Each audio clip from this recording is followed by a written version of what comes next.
Been asking me looking for work lately. I wouldn't really rely on one of these kits here.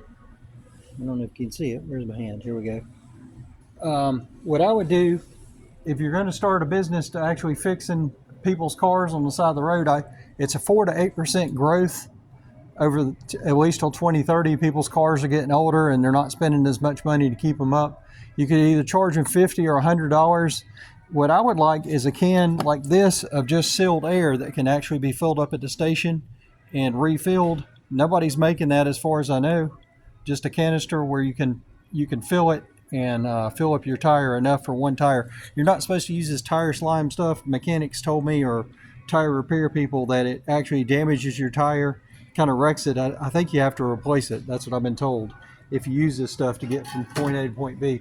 But you can buy one of these kits here. If the person, you could do a video chat with them and try to diagnose their car before you come out. What I've heard is the average tow now is $250, and it's only going up. I haven't been towed in a long time, but you could maybe get one of these more expensive tire gauges because everybody uses these cheap ones. These usually break, at least the ones I've used, the second or third time you use them. And another thing is you could get one of these jump boxes. What the AI is telling me is to get one of the more expensive one, at least $99.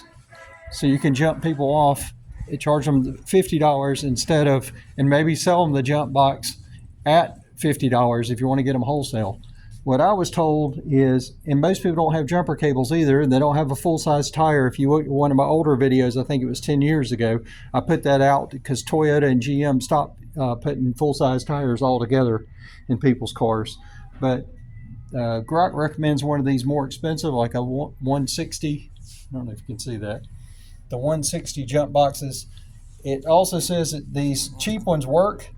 I've never used the $21 or the $23, but the $40 I used the last time I needed to jump. I have one of these with a 2-year warranty. It seems to work well, and you can charge it with a USB port and charge your device if you're waiting on somebody.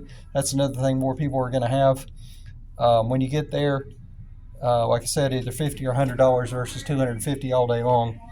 Grok said this would only start every third car, but what I do is I add water to my battery. The last guy that I talked to about batteries said he had been working with batteries for 38 years. He thinks he had moved 32,000 of them. That's pretty much all they did. And I was the only person that ever told him that, or he told him.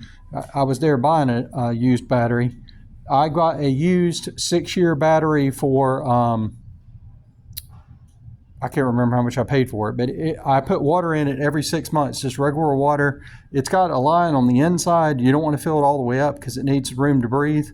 But if it goes down this way, then you can lose 1 or 2 bolts across the top, across all 6 of them. And I put the same amount of water in each one every 6 months. Usually if it got warm, I put them in. When it started getting cold, that's when I put it in. And that was kind of my spiel to keep track. But I'm here at Walmart, and they have a 65 amp battery. They have a 1-year, 2-year, 3-year, and a 4-year. Even the 4 years look like $189. Everywhere else I've been looking, the batteries are between $200 and $250. I just helped a guy with one a couple of days ago. But this may be a good place to get it. I go to Batteries to Go. They recycle them or recondition them there. They only give a 6-month warranty, but they're only $40 too. I think it's a $10 or $20 install fee if you don't bring your own tools. But I recommend getting one size up battery, same as Scotty Kilmer and Chris Fix. If you look at those on YouTube, 2 car guys that I keep up with. You want to get at least one size bigger, 2 sizes if you can, if you actually have room for the car, because they'll save $5 and cut your car $50 as far as the power it needs for all the electronics and all the sensors. But anyway, that's some business ideas. That's how I would run them according to Grok.